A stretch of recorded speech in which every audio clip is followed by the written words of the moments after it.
So welcome to this second live stream. So if you actually have any questions or any remarks during any stage of the live stream, please do let me know.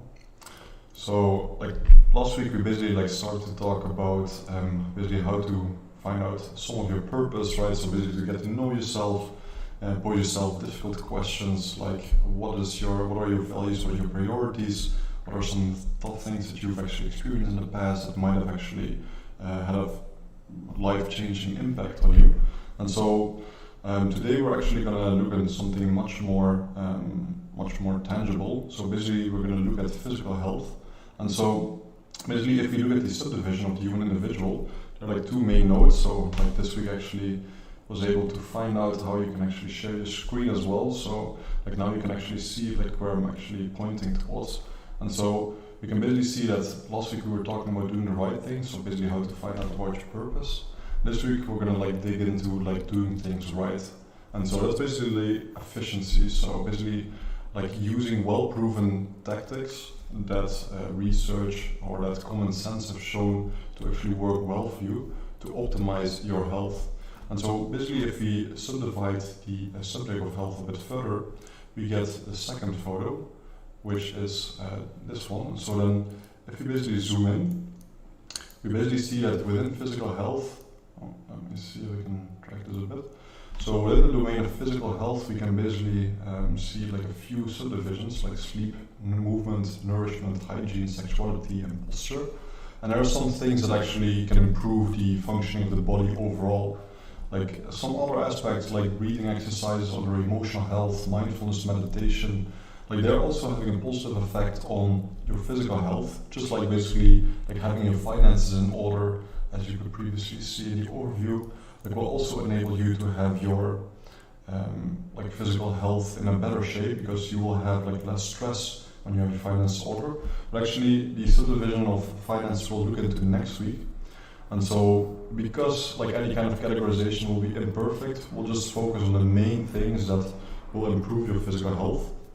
And so in this week we will especially cover sleep, movement and nourishment.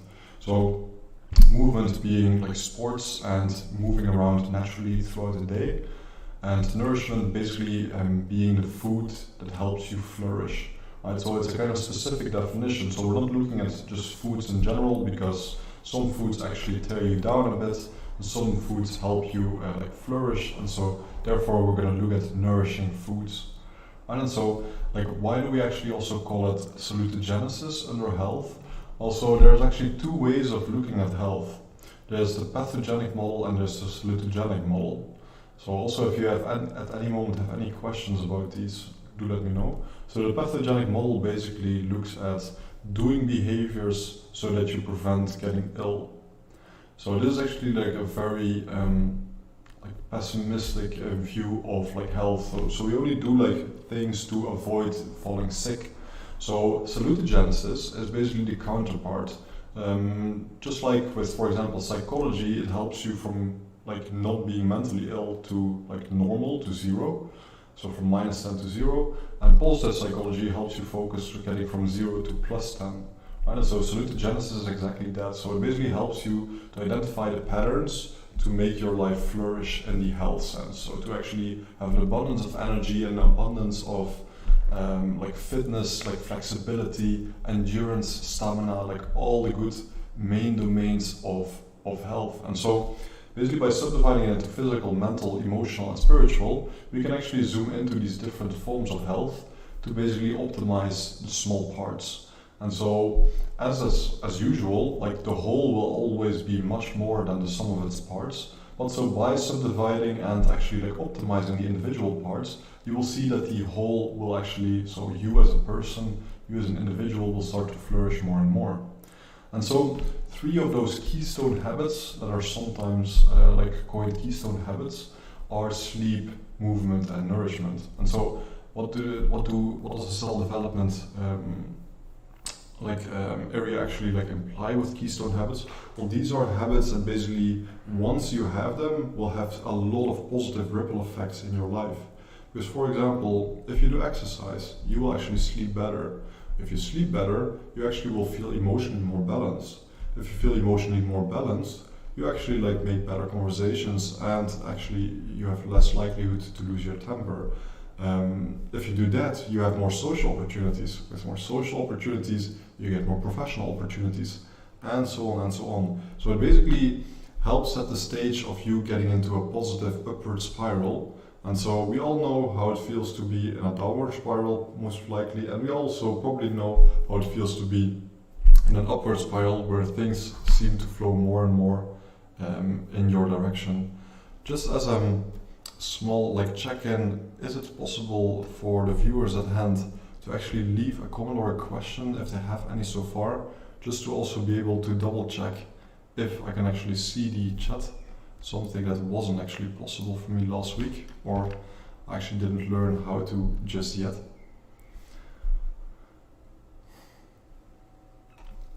So, as you also have like seen last week, so with the subject of purpose, spiritual health actually has a lot to do with purpose. So like in a sense we already covered 4.4, because once we become conscious of who we are and where we are in our lives, we actually know where to move to next. And so we can also become aware of like what the main special like things that we do are, that could actually have like a value added to society. And so I will actually open the manual that I was referring to last week as well. So there's a manual that basically, let me just add it into the main screen. So I've made a manual some time ago to basically help you find out what your purpose is about. And so there will be a lot of those very quite annoying but very important questions in there. So like these are questions that are very tough to think about, but it's quite important that you at some point in your life think about them, because if you don't live a life according to your own values or priorities, you're living like some secondary role in someone else's life. So it's very important to actually figure out who you are, and to also assume that you don't really know yourself that well, right? So you might actually act out certain behaviors, and you might say that you're acting out different ones, but it's very often like very important to look at what you actually deeply resonate with on the go, like by action, because it's very often hard to actually like make up a new passion, but it's rather that we uncover a new passion. So it seems like the passions are already deeply within us, and so it's only like after like doing certain action that we actually find out, oh, this is actually something that deeply resonates with us. So like in this overview, like one of the important ones, and so we talked about this one last week as well, some concept that you probably already have heard of, it's Ikigai. And so this is like the Japanese concept for reason for being. And so just as a quick summary, like basically if you find out what you love to do, what you're good at, what the world needs and what earns you money, well, that's actually like a very amazing starting point to figure out like, or to actually act out and see actually how you feel once you start to act out those kind of actions, behaviors, work, etc. Right, so and like that is actually also a major part of your spiritual health, right? So to basically be able to be conscious about who you are, like what your values are, your priorities, what you love to do, etc., etc. Like another part for that, for example, is truthfulness and surrender, right? So to try to be as honest with yourself as possible, which is also a very hard thing to do, because very often we say we want to do something, but we act out a different reality. So, and very often like the enacted reality is much more important than actually what we say we do. Right? And so the surrender part is actually also one of the main points of this whole stream, because like what we're focusing on in general is what we can influence. And so a lot of the things that we are actually having worries about are things we cannot influence. And so like surrender is a very important part for being able to let go of all the things that we cannot influence or influence yet.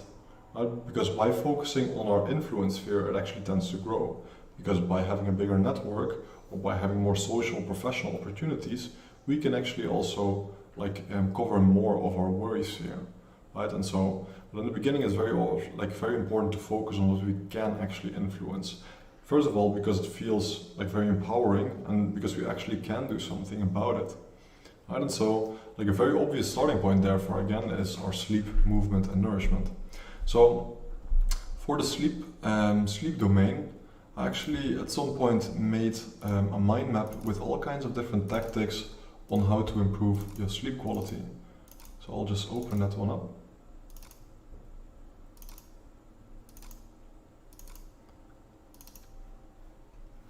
And so here you go. Here you can basically see all kinds of different tactics. So I can also send this one to you if you actually send me an email. Then you will basically have like all these in your inbox as well. So there's two main main ones that you want to focus on, especially like the quick wins and the one-timers. I mean, the quick wins are basically things that you do for 1 or 2 minutes every day and actually significantly improve your sleep quality. One-timers, it's like the name states, you only do it once, but for the rest of your life you get to enjoy like the benefits. So one amazing one-timer, for example, for sleep is to create a dark sleeping environment and actually have like your bedroom, if that's actually at your disposal, at your disposition, like have your bedroom empty of anything but your bed. Maybe some like small little like piece of furniture to put on your like wake up light or something like that, but for the rest try to keep it as minimal as possible, because having a very clean and minimalist sleeping environment is very conducive for your sleep quality. Actually, according to Andrew Huberman, big fan of this professor of Stanford, he said that one of the best ways to also improve your sleep quality is by once you wake up in the morning to immediately go outside for 2 to 5 minutes. So basically because of going outside, you actually will receive a lot of like natural light, and so this natural light is much more intense when you actually have direct contact with it outside rather than even being in front of a window. So you can actually test this for yourself with the app Lux. So if you actually stand behind a window, you only get like around 500 lux in the morning. But if you were to open up or like go outside with the same amount of light outside, you basically receive some 10,000 lux. So like that's 20 times as much. And like it's not even that you need to be outside 20 times like shorter, it's actually even more so. So like this effect is like very strong if you actually go outside immediately after waking up. And so if you do this for around 2 to 5 minutes, well then you actually reset your circadian rhythm, your 24-hour biological cycle. And so we can also see this one. Because every animal on this planet actually has a 24-hour rhythm, and ours is very much functioning on the basis of light. So we have these light receptors in the bottom half of our eyes, and so basically we see like what kind of light intensity there is in the atmosphere. And so if we see like fresh light in the morning, we basically reset this circadian rhythm. And so with that, we also actually become tired earlier in the evening. So this is also all discussed in the second podcast of Andrew Huberman. So I can highly recommend to check that one out if you want to know how to improve your sleep quality. The cool thing is also, in the evening, your happiness hormone serotonin, which you probably have heard of, will actually be transformed into melatonin, into the sleeping hormone. And so this switch will kick in earlier, the earlier you go outside in the morning. So if you don't have a specific habit of going outside in the morning, I mean, I could highly recommend, for example, morning walks if you have the time or the luxury to do so. I basically, like for the days that I can't go outside for too long, I basically take my daily journaling and my daily reflection moment with these two books by Ryan Holiday, The Daily Stoic and the counterpart, The Daily Stoic Journal. And so with the Daily Stoic Journal, there's basically like a question for every single day with a morning reflection and evening reflection. And so this generally takes no longer than 5 minutes. And then I basically write and read like my one pager of the day outside. And I always do notice that once I move inside and I've walked the stairs as well, that I'm much more awake. Right? So the added benefit is also you will get tired more easily, more early in the evening as well. So this is why this habit for sleep is so powerful.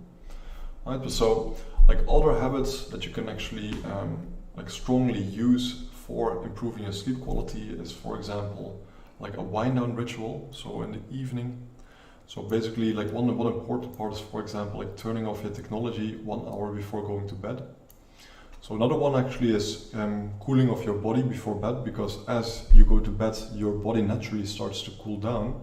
And so if you take, for example, a warm shower or warm bath, your pores open up and then you actually get colder like afterwards. This is basically also why you get cold when you're drying yourself after a warm bath or a warm shower. And this is also why the people that actually have learned the habit of cold showers notice actually that if you finish your cold shower, you actually don't feel cold because there's no evaporation and your pores are closed as well, because your skin is basically cold and closed up.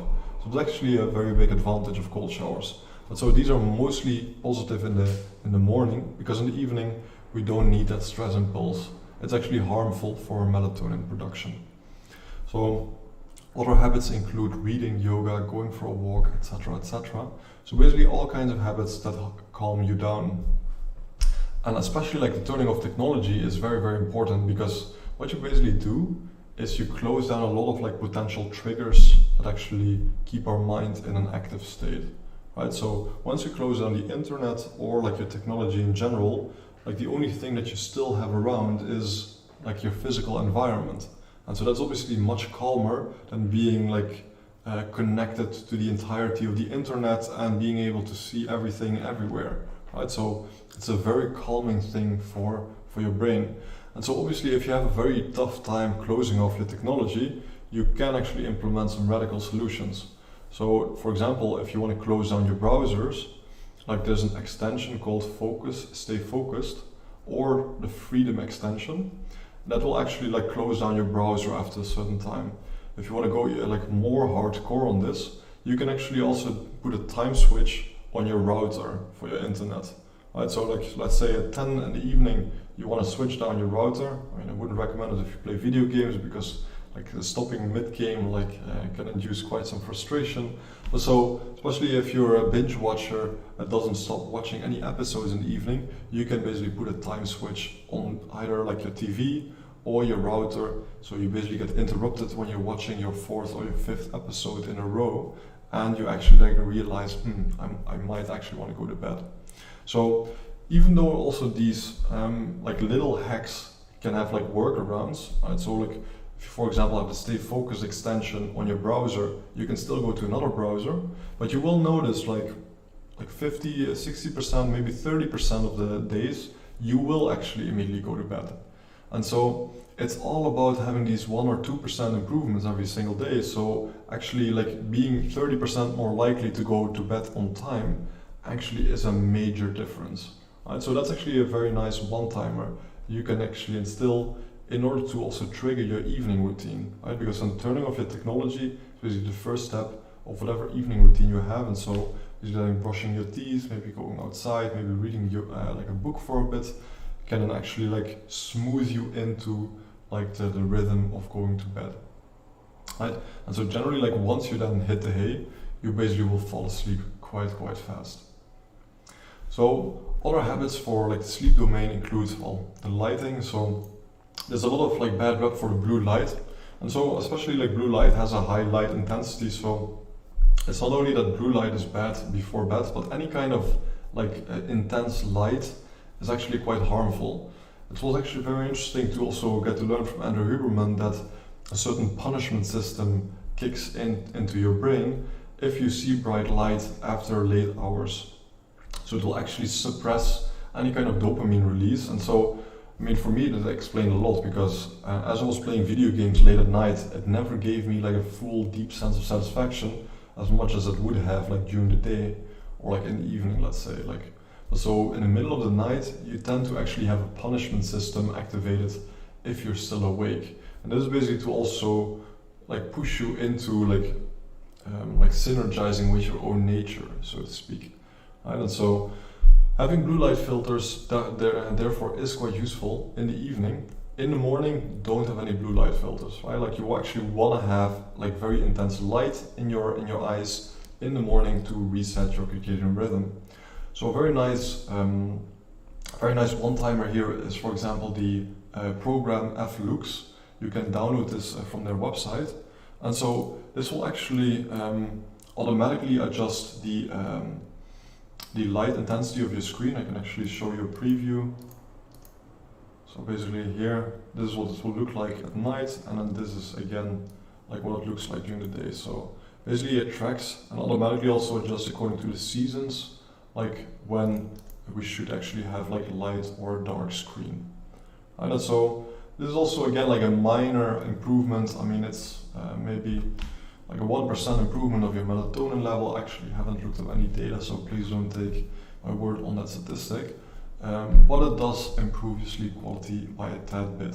Right? And again, we are all about like improving 1% every single day, and this is a one-timer, so there's no harm in getting it. So also for blue light blocking glasses, very useful for the evening. Don't put it on like in the morning or during the day. So then there are certain don'ts for sleep. So for example, you don't want to have caffeine 6 hours before bed.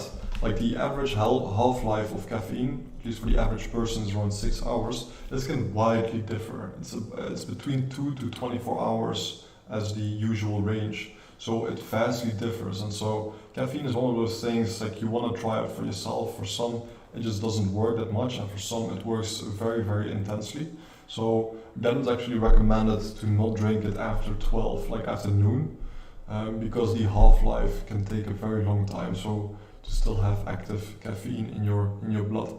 Smoking cigarettes, unfortunately, is also not good for your sleep quality. I mean, it's not good for like your physical health in a lot of respects. Although like smoking actually had some positive habits connected to it as well, which also makes it a very hard habit to kick, because you do take like occasional breaks. You do tend to walk around, get some fresh air. I mean, you also like have some polluted air. You deeply inhale. Well, you also deeply inhale some smog, but like the act of deeply inhaling itself is actually a very calming exercise. So that actually makes it a very difficult habit to kick, because it's also correlated with a lot of other very positive habits. So, and some other like don'ts are like not going to bed hungry, but also not going to bed with a full belly. So preferably not to eat 3 hours before you go to bed. Not actually like work, blah blah blah. And so like basically you can really rest for yourself as well. So once you're in bed and you actually have troubles falling asleep, like what I've noticed to work very well for me is actually the breathing technique 4-7-8, which is basically a pranayama technique from yoga. So it's basically like 4-second inhale, 7-second hold, and then 8-second exhale. And because you hold and exhale much longer than you inhale, with the inhaling you actually activate your parasympathetic system, like your activating system. And then with the 7 and 8 seconds, you actually activate the calming system in your body. So 25% of your breathing cycle, it's activating, 75 it's calming. So obviously it's a very like physical way of like falling asleep. And so like sleep is also one of those things like you cannot think yourself to sleep. Like you cannot use your mind to basically calm down your mind, right? So you actually want to focus on the body if you want to fall asleep like faster. And so this one has the like two benefits of not only being able to count sheep because you're counting like your breath, but secondly it's also a very natural way of calming down the body. And so as your body gets calmer, you also tend to slip out of consciousness in that sense. So for the man, like masturbation can work as well. Although I do have to say, like when it comes to the topic of sexuality, ejaculation is actually very harmful if you do this quite often, because you tend to use your best cells to actually produce sperms. So because obviously like we want to have like the best quality for the next generation, like men actually self-sabotage themselves if they ejaculate, especially if it's on a frequent basis. So be quite mindful of that. I mean, they even did an experiment, or multiple experiments on like other mammals, and they actually showed that if they ejaculated more frequently, the man's lifespan would be much shorter. Right? So do take that into account. And so, because in that sense, like you're sacrificing your long-term longevity, like your best cells, in favor of the next generation. Right? So do use that wisely. Also, consciously tensing the muscles to then let go is also a very nice way for some people to basically fall asleep. And so you can actually see that the majority of these actually like tend to focus on the body in order to fall asleep.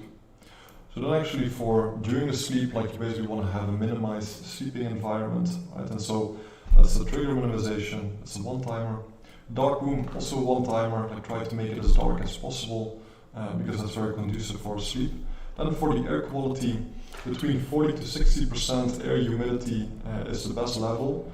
The temperature is generally best done between 15 and 17 degrees if you have the luxury of modifying this. So having some plants in the room actually can work in favor, but sometimes also against you, because plants might take O2, like oxygen actually from the air during the night, even though they produce oxygen during the day. So like you have to be careful with what kind of plants you do introduce. So with respect to like sound, you either want to have like some white noise, so some rainforest like sounds, or just like entirely silent. And apparently like deep underwater whale sounds also is very beneficial for some people, so that's why it's also there. Aromatherapy is actually quite often used in Japan. So for example, having the smell of lavender, like always when you go to bed, like basically once you go into your bedroom and you smell it, it primes your body into already wanting to go to bed. Right? So this is also why smell can be a powerful trigger for that matter. Obviously, removing electronic devices, actually like one of the best hints I can give right there is to have your phone charger in a different room than your bedroom. Right? And so if you actually like need an alarm clock, like the one that I prefer the most myself is actually like the Philips wake up light. And so there are different kinds of like wake up lights that you can use. But so for me, the Philips wake up light was very, very beneficial because it actually like lights up slowly so the light actually like starts to smooth in for the 30 minutes before you actually wake up, and then you actually wake up like hearing some nice like nature sounds or some gong music, and so basically like you can actually adjust it very well to whatever suits your needs. But like the most important thing for me was that it actually aided me in getting my phone out of my bedroom. And so that was actually very important because I used to waste like 10, 15, 20, 30 minutes sometimes in the evening and or morning. And especially in the morning, you don't want to waste your freshest of like all energy on like spending on your phone. Like basically in the morning you want to keep to yourself, like getting ready for the day, or even like doing your most difficult and annoying work first. So we get actually like on productivity and work when we talk about mental health and basically being sharp in the brain. And so there's an amazing tactic that can vastly increase your productivity, as we will discuss in that episode. So when it comes to waking up, again, also like basically going outside for a couple of minutes immediately in the morning, but also actually when the sun is slowly setting in the evening is actually very beneficial. Because if you actually go outside when the sun is setting, you also will notice that you automatically will become a bit more sleepy. So again, this habit is very highly useful. So I'm actually gonna check if I'm seeing the chat. So let me just see if anyone is there.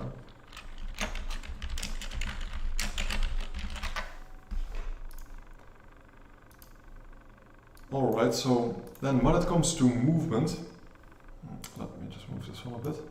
So when it comes to movement, there's actually been a very interesting study done on the so-called blue zones. Like blue zones, there are like 6 of them in the world, are regions where people tend to live longest and happiest.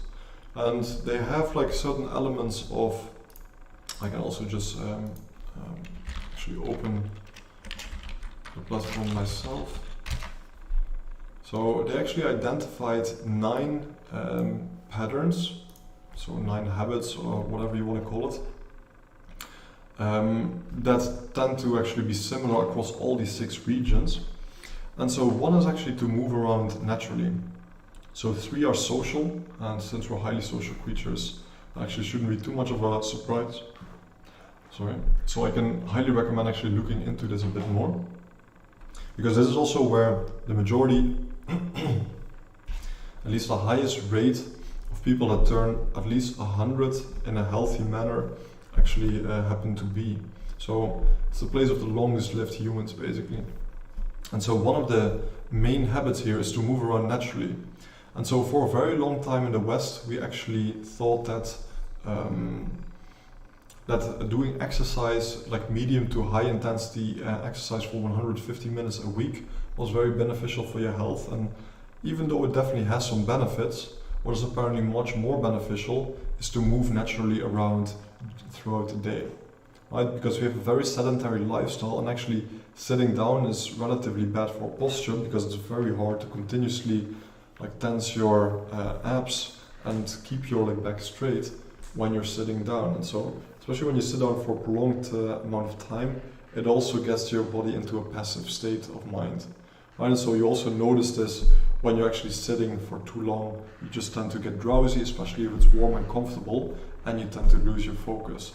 So this is why it's very, very important to also take breaks throughout the day. So one very, very important one, very familiar one, is the Pomodoro technique. One that we will also discuss in the episode on mental health optimization. So for moving around naturally, there's a lot of things that can prime this, and so basically having one time of day where you actually go for an outside walk into nature is very, very useful, because it also basically helps you calm down and helps you reconnect with yourself as well as with your environment. Right? So when it comes to exercise, it's actually quite simple. Basically choose any sports that you like to do, find any friend of yours that enjoys it as well, and set up a fixed day of the week, a fixed time and day of the week, and go and just do it. It's with that accountability that it generally becomes much easier to commit and hold each other accountable. Because even on days where you both don't feel like it, you both will go because you know the other is going. So when it comes to movement, accountability here is key. And you can also join online communities to share your results. That's also sometimes nice. Strava is a very well-known example. But so especially the accountability one makes movement very easy. When it comes to nourishment, there's a lot of research done on it, but nourishment, foods, is actually a very, very complex issue, because the interaction effects of foods actually also creates much more diversity in nutritional value than just the sum of its parts. Right? So the main thing that we can say is actually to have some general rules of thumb, taking or only eating the least amount of processed foods. Right, so raw vegetables, clean raw vegetables, the meats, the poultry, the beans, etc. So basically the less processing, as a rule of thumb, the better. As a second one, it's basically just to have a variable diet. When it comes to actually timing of food, actually having the most dense foods in the morning tends to be very, very important. So you don't want to eat a very heavy meal in the evening, especially not just before bed. So when it comes to nourishment, you probably might have heard of intermittent fasting, the most well-known form of it being time fasting. So this basically implies you eat your main meals of the day within a time span of 8 hours. And so basically for 16 hours you're fasting, so this is also why the breakfast is actually called break fast. Right, and so the very big advantage if once you actually adopt yourself an intermittent fasting lifestyle is that in the hours before you break your fast, your brain actually becomes very, very sharp. It becomes very easily able to focus because it's actually trying to search for foods, or at least that was the evolutionary perspective that you could give as an explanation.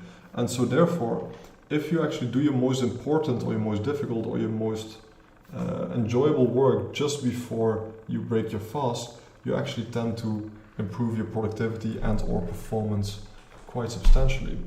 So this is also actually where again it shows that having your physical health in order automatically improves your mental and your emotional health. Right? Again, if your sleep improves, and you all know how it feels to have a bad night, you tend to be a little bit more groggy during the day. Right, and even see everything in a bit more of a negative light. So then when it comes to nourishment as well, so what is there still to add? Yeah, a very important one obviously for nourishment is actually water. So there's a few things to be said about that.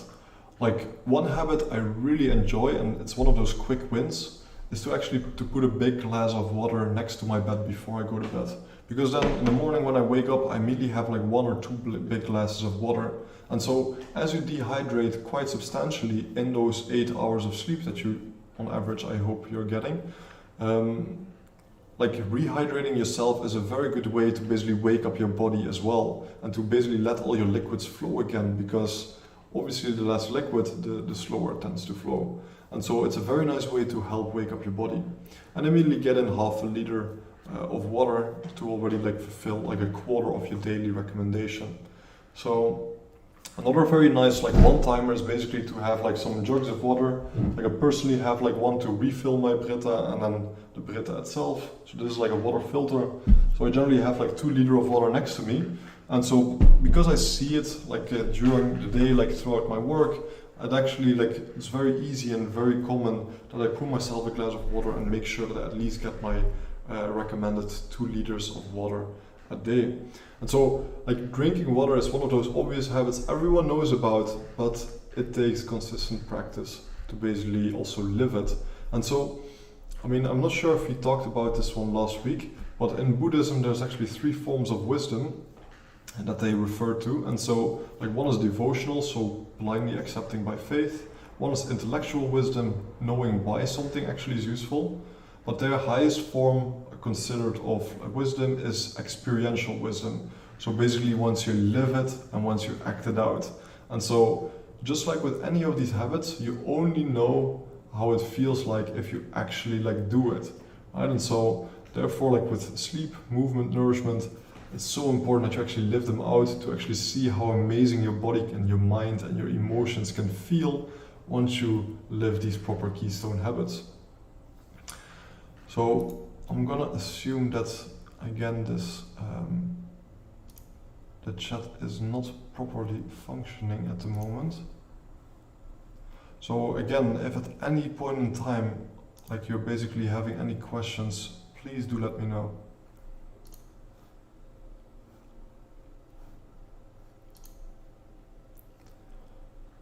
Anyway, so then for physical health, there are like 3 more, and before like the body itself. So hygiene is one that actually only gained real prominence like since COVID. Before COVID, like one of the few like big people in the world that I saw like spend a lot of time on it, at least like on the business side, was Bill Gates, because he's actually hell-bent on improving hygiene in third world countries, because that is actually like one of those factors that is, I guess, underappreciated, because like our society as a whole became quite hygienic, and so a lot of like the communicable, the transferable diseases that we used to have, and that used to be very problematic and the main cause of death, actually don't occur that often anymore.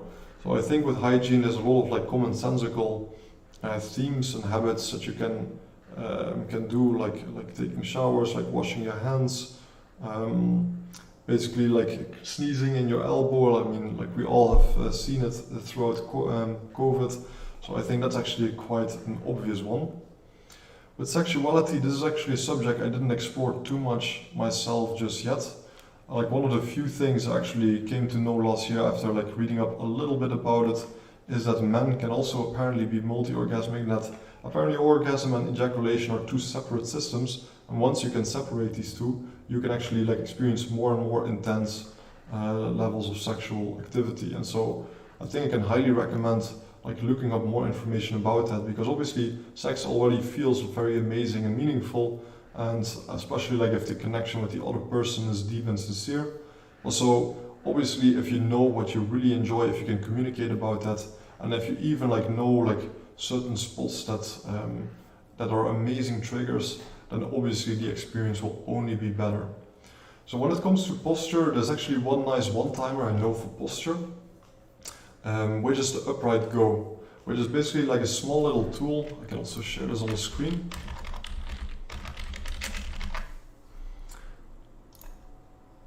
So I basically bought this one 2 years ago, and I used it for a couple of weeks. And so basically what it does is like if you basically have like a bad posture, so like if I would scoop over forward a bit too much and like have my shoulders a bit to the front, this device, which is actually in between your shoulder blades, actually starts to like vibrate a little bit. And so basically like continuously, if you have bad posture, it vibrates, which is annoying, so you basically want to sit in your correct posture.